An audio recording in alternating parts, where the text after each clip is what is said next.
Thanks for joining us from the Ohio AgNet, the voice you know with the news you trust studio, sponsored by BASF and Veltima Fungicide. Proven #1 for the toughest corn diseases with long-lasting residual when you need to be confident your fungicide will perform. I'm Dusty Sonnenberg reporting. Outside right now, sunny skies and 50 degrees on the barn thermometer. Is a beautiful May day, and any day that we don't have precipitation falling right now on our farm is a good day. Taking a quick look at your agricultural headlines, fertilizer prices continue to trend higher. The average retail fertilizer prices climbed during the fourth full week of April, but the increases were not as steep as they had been in previous months. All 8 major fertilizers being tracked by DTN are more expensive compared to a month earlier. As an example, UAN 28 was up 6% from a month ago, but it's up 36% more than it was a year ago at this time. Let's check in now with Allison Kinney as she busts some myths about slugs. Wet spring conditions and a prolonged corn and soybean planting window in 2025 left many Ohio growers dealing with significant slug feeding damage. The apparent increase in slug pressure in recent years is likely tied to multiple factors, including more variable spring rainfall, heavier rain events, and wider adoption of conservation practices such as no-till and cover crops. As season planting conditions progress across the state, here are 4 busted myths regarding slug management. Insecticides are effective against slugs. Slugs are mollusks, not insects, so seed treatment and foliar insecticide applications will not be effective.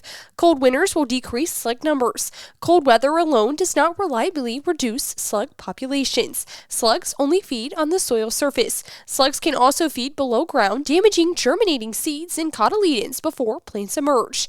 And the best time to scout for slugs is midday. Slugs are nocturnal and feed mostly at night, making them harder to spot during the day. For a full detailed list of the busted myths, visit ocj.com. For the Ohio AgNet, I'm Allison Kinney reporting.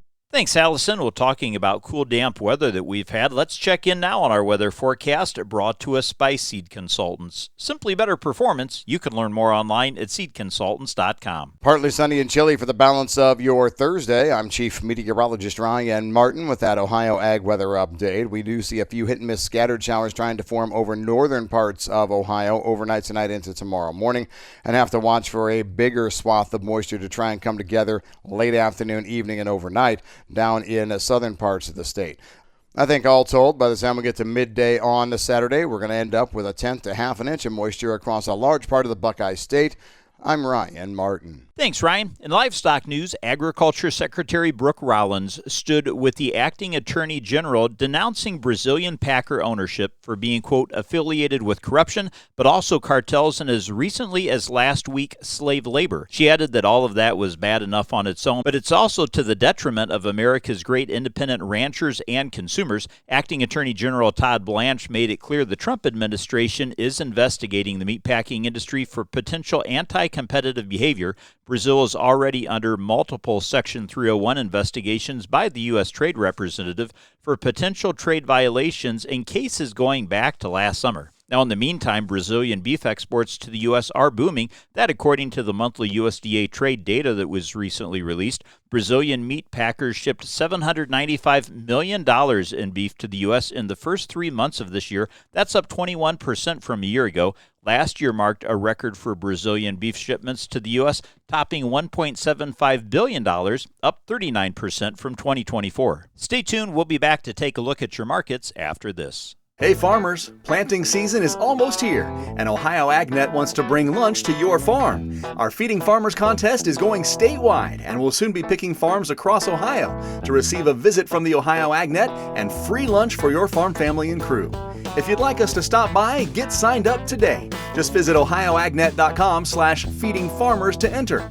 Feeding Farmers is brought to you by Ag Revolution, Paradise Energy Solutions, and the Ohio AgNet, the voice you know with the news you trust. Let's take a look at what's impacting the grain markets. Today's market analysis is brought to you by the Louis Dreyfus Company. Excited to bring a brand new soybean crush facility to Upper Sandusky, Ohio. Learn more about marketing your soybeans with LDC at 574 888-566-2113. Corn futures are fading for the third consecutive day, with spot July having broken below the 50-day moving average. A peace plan framework with Iran could be agreed upon soon is weighing on the market as spot crude oil has fallen $21 per barrel for the past 6 days. In soybeans, the futures are headed for a third consecutive lower finish, with bean oil lower for the second straight day. The prospect for a potential peace accord has that spot crude down another $4.80 per barrel early today, and the market has plunged $21, as we said, just in the last 6 trading days, while wheat futures are falling again early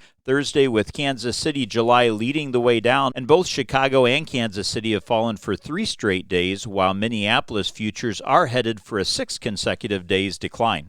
Let's take a look now at what the markets are doing in Chicago. Today's market update brought to us by Seed Consultants. Simply better performance. You can learn more online at seedconsultants.com. Well, down day across the board, with May corn trading 6 cents lower at $4.46 3/4. May soybeans are down 11 cents at $11.68, and wheat for July currently trading down 8 1/4 cents, $6.09. Live cattle, lean hogs, and feeder cattle all trading lower as well. Thanks for joining us. This is the Ohio AgNet.